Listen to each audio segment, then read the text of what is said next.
Hello, everybody. Welcome to Expression Pass here on Boss Rush Network. I'm your host, the Enlightened Insider ADV. Joining me is my bro, him, the bitter wonder himself, Mr. Larry Giver. What's up?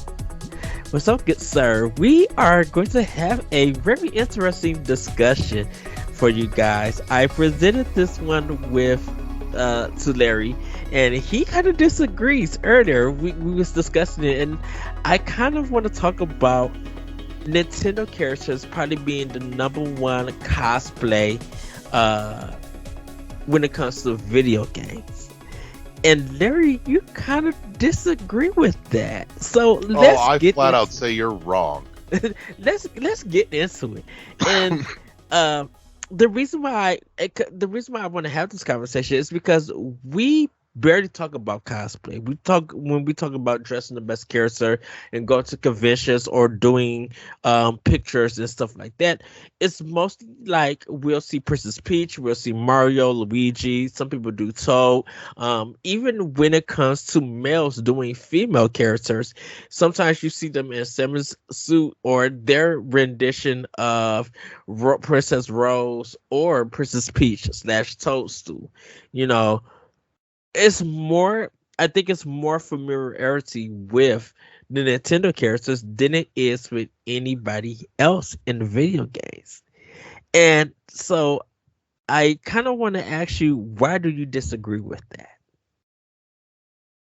So the reason is that when it comes to cosplay, you tend to a lot of cosplayers go for, at least as far as I've seen, and it's not a scene I am deep into by any means. I'm Yes. looking in from the outside, but the ones that really stand out and get the attention and the big draw are the ones that are like super detailed, very impressive. There's a lot of minutia that goes into making them spectacular, and Nintendo characters for the most part are very simplistic. Now, it helps with recognizability and marketability when you have something simplistic like that, because it sticks in the mind very easily.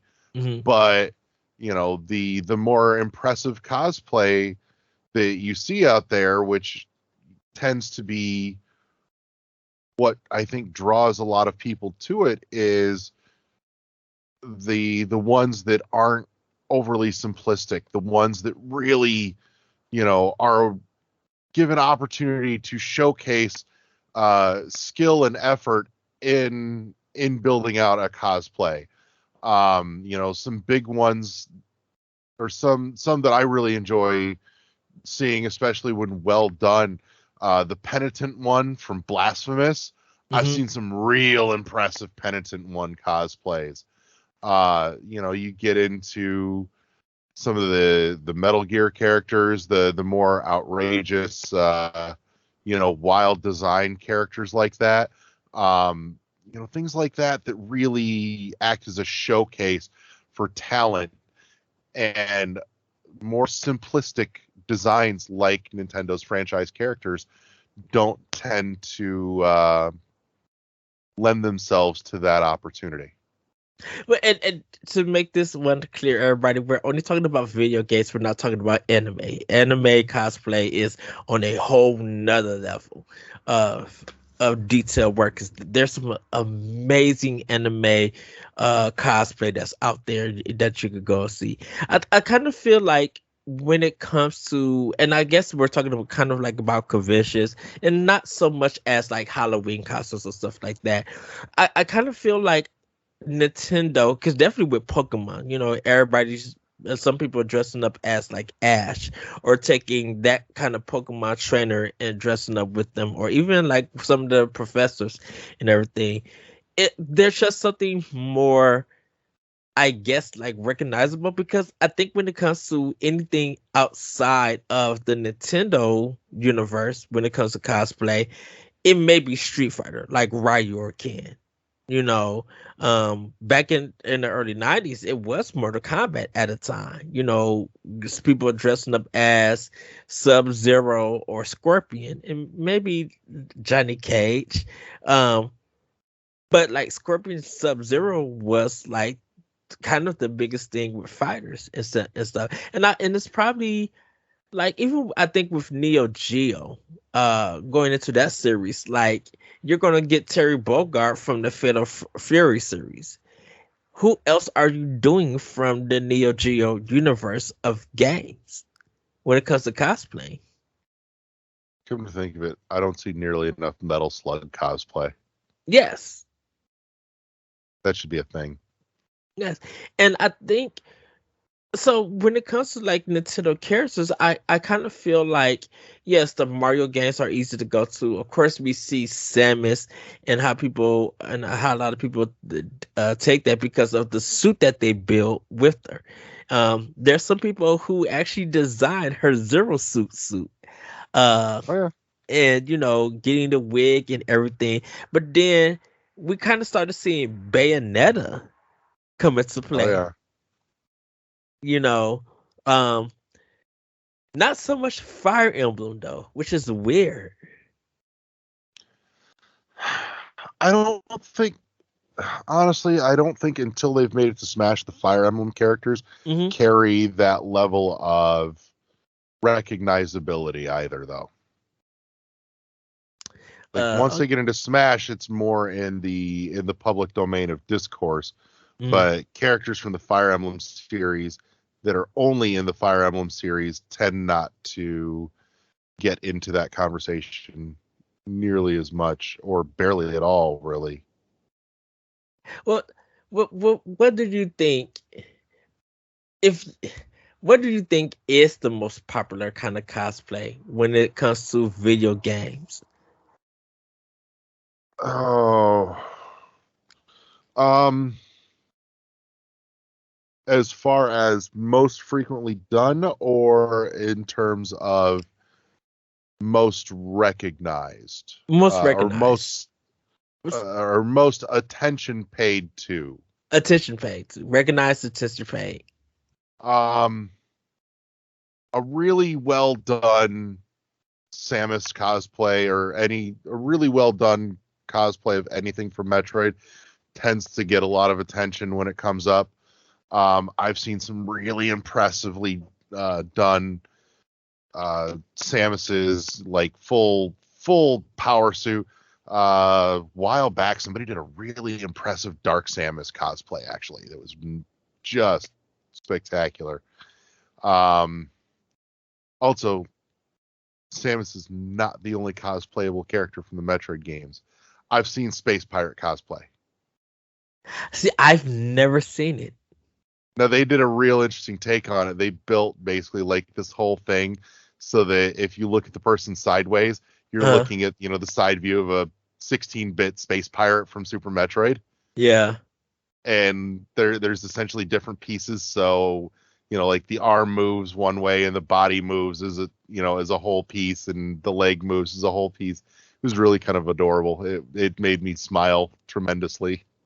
I wonder if anyone's gonna do the final boss from Metroid Dread as cosplay. Because I think that's Ravenbeak, so. yeah. Yeah, I think that's so fitting that someone would do that one. I could see that being done. Like I said, we were talking the penitent one. I see a lot of that. Surprisingly, and I think this may actually lean more towards that whole, it doesn't feel like it gets to act as a showcase of talent and skill in terms of costume building. But surprisingly, for as big as the Hollow Knight community is, and as big as Hollow Knight is, you don't see a lot of Hollow Knight cosplay. I've seen a couple, but not much. Well, I think it's because it's still as popular as it is. I think it's still a low key game. Um, in the fact that how do you execute dressing up as that? You don't want it to be out of place, and like how much money are you going to spend on making a mask to get that authentic intensity? Because like you don't want to look like you came from the 16-bit days from Art to Beast or anything like that. You really want to kind of be almost a replica of that game, of that character. Now, there's something to be said for the skill and talent involved in building a retro style pixel based cosplay. Because I mean, like I said, I've seen it done. You know, I'm looking at it. Like I said, that Space Pirate cosplay was dope. But yeah, that's its own unique thing. You know, like you said, some of the other big ones, Bayonetta is another. You know, you really don't see much in terms of Nintendo characters getting cosplayed though.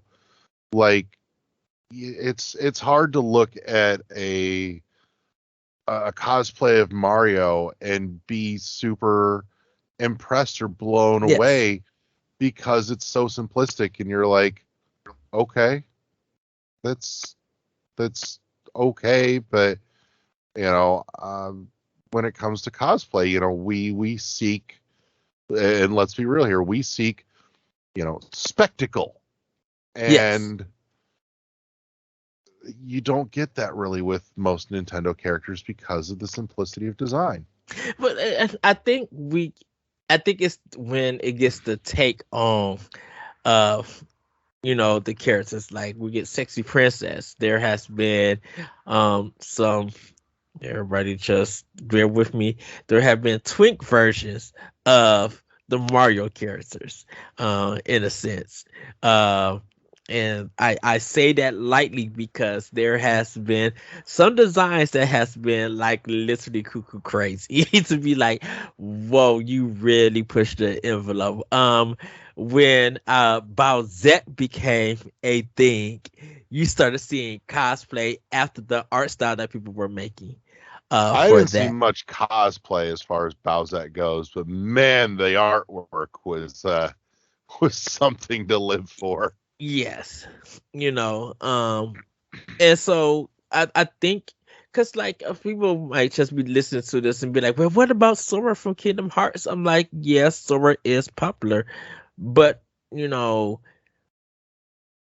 when it comes to seeing, like if you go to a video game convention and stuff, even a retro one, you're going to see a lot of Nintendo characters than anybody else or anything else. You're going to see a Mario, Luigi, or a Princess Peach, or a Toadstool, or you may see someone from Mario Kart or Metroid. You're definitely going to see the Legend of Zelda there. You're going to see someone dressed up as Link or as Princess Zelda, or even Sheik at that matter. Like I kind of would love to see more people dress up as villains from the Nintendo or even some of the video games, because like Ganon is a good one to dress up as. You know, for some people, Bowser is it's a choice. I would say, Mm-hmm. being lightly about that. But I think definitely if you just go in, or even where some people are feel like they're starting out, they'll choose a Nintendo character because it's more visible, it's more familiar. You know, if people are going to do God of War, I feel like if you're going to do Kratos, there is something that you have to prepare yourself to do to be that character, because we know Kratos is a very muscular character. Mm-hmm. So you have to, for some people, feel like you need to be in that shape to pull him off. You are recognizable, but I'm like, you're not gonna walk around in the convention and paint or even body paint and have your chest and stuff out that way. You know? I don't know. I feel like there's potential in the idea of a scraggly, gangly Kratos. Hmm. I kind of want to see like old man Kratos.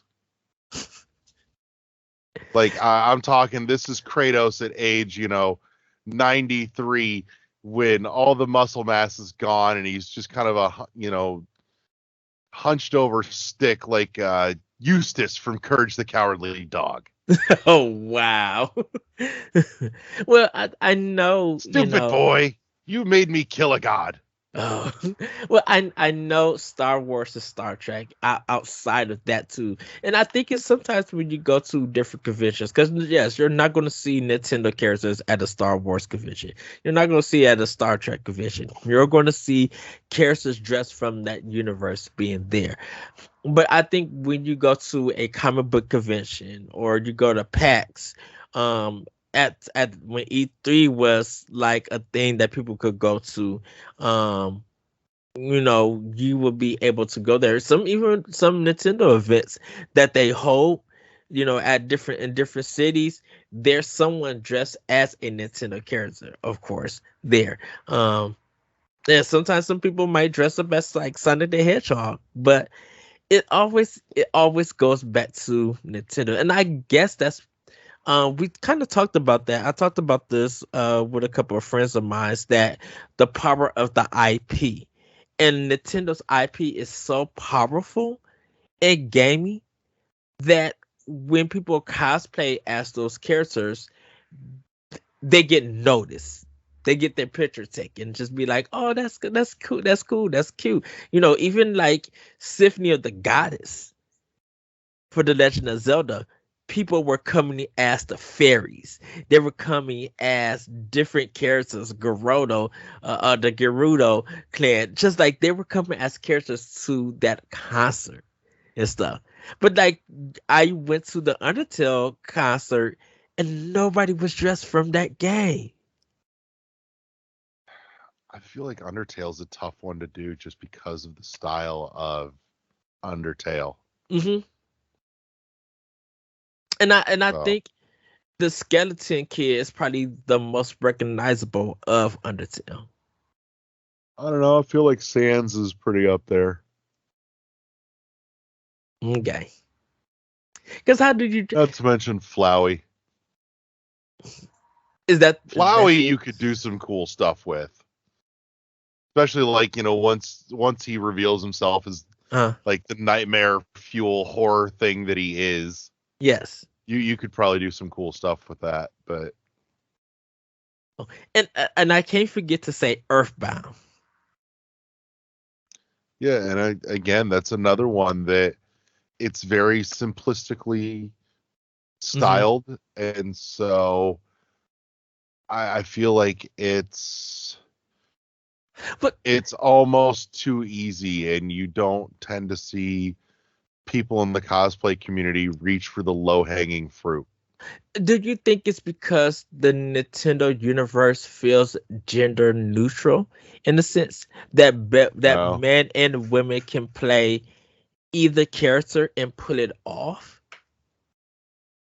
I don't think so.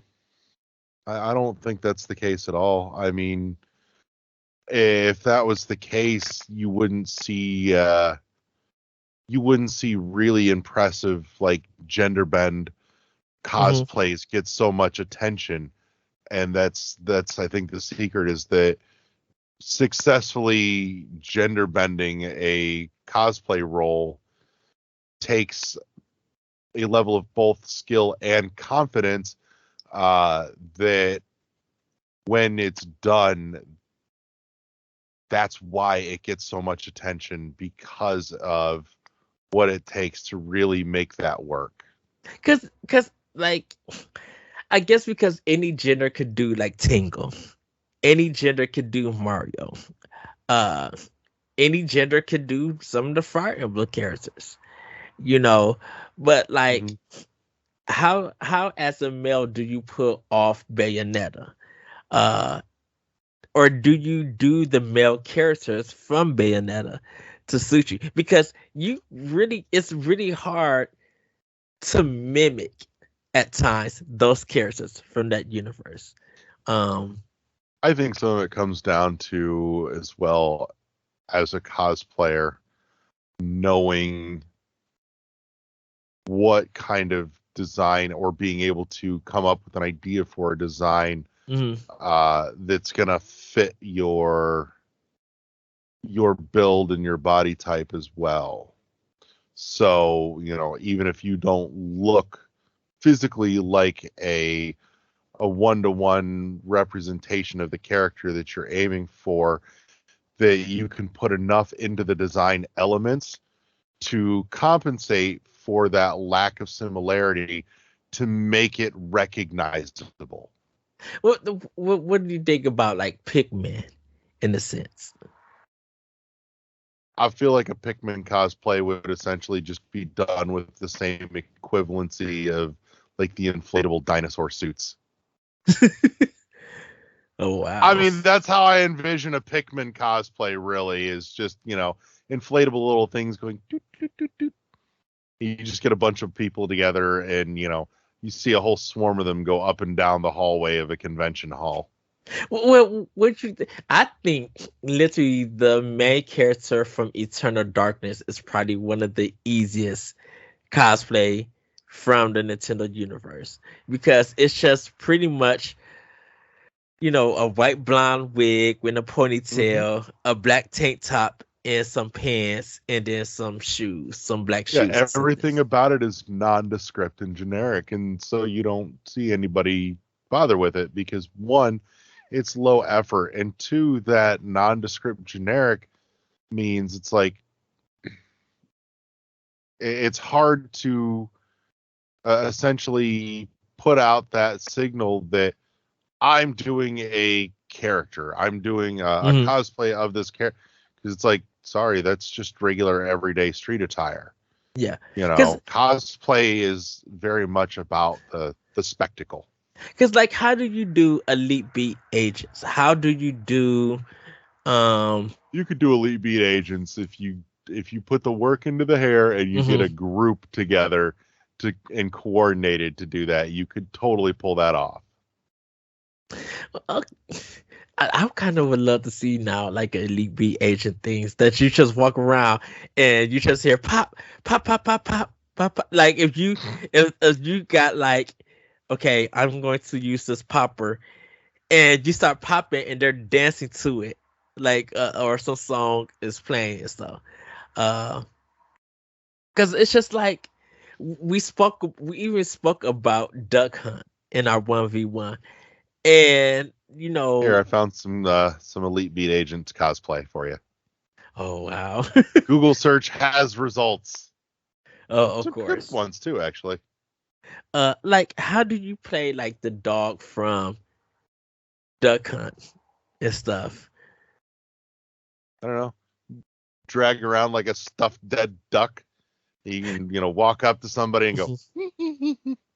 Or what about the guy from The Wizard with the power glove? Is it Lewis, I think? Oh, Lucas. Lucas. I think it was Lucas.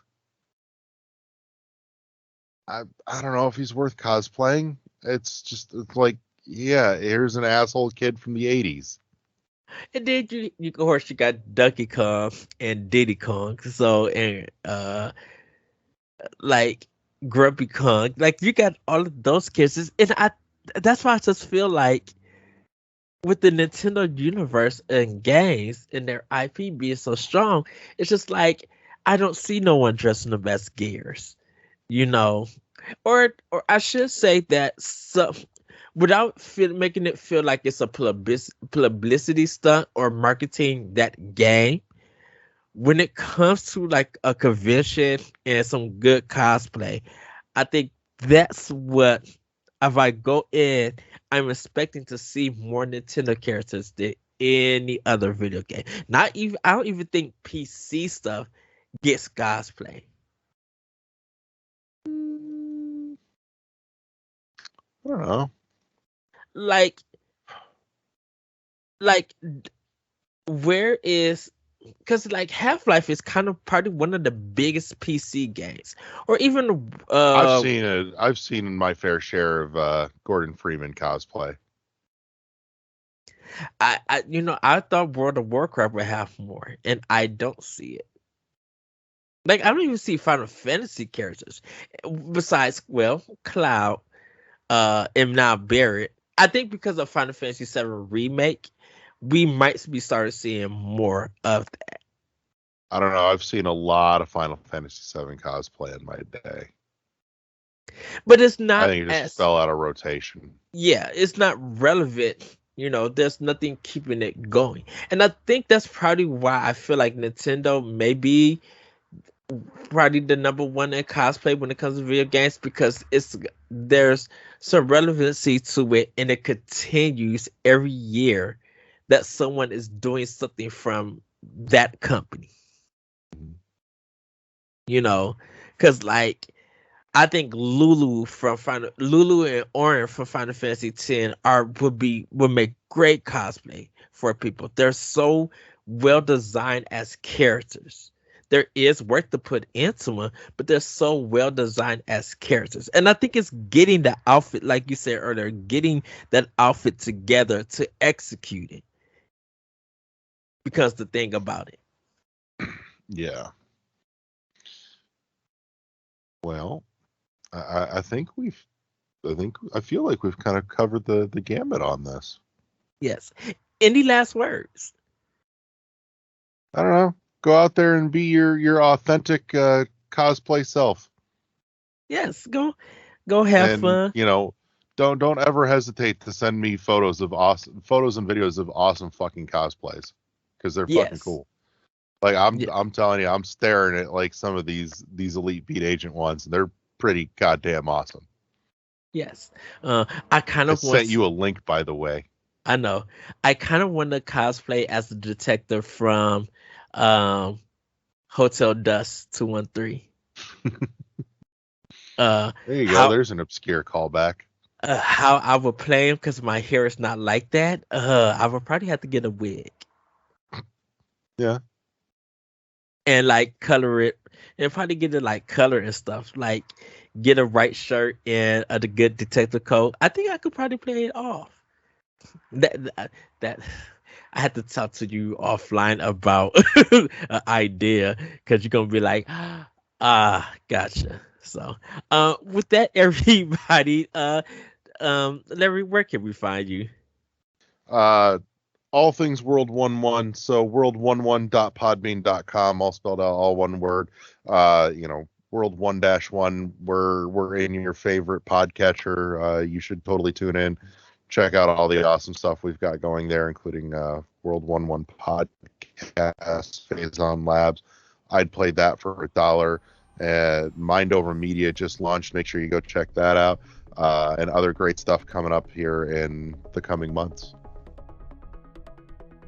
Yes, you guys can find me on Twitter at ThatRetroCode. Check out more at Boss Rush Network, or for Boss Rush Network at BossRush.net. Check us out on YouTube at Boss Rush Network. And if you want to support us more, join our Patreon. You can go to BossRush.net to find more information and click on one of the links and find out which tier is suited for you. We would love to have your support for Boss Rush Network. With that, everybody, have a great week, have a great weekend, and we will see you next time on Expansion Pass. Bye, everybody. Peace.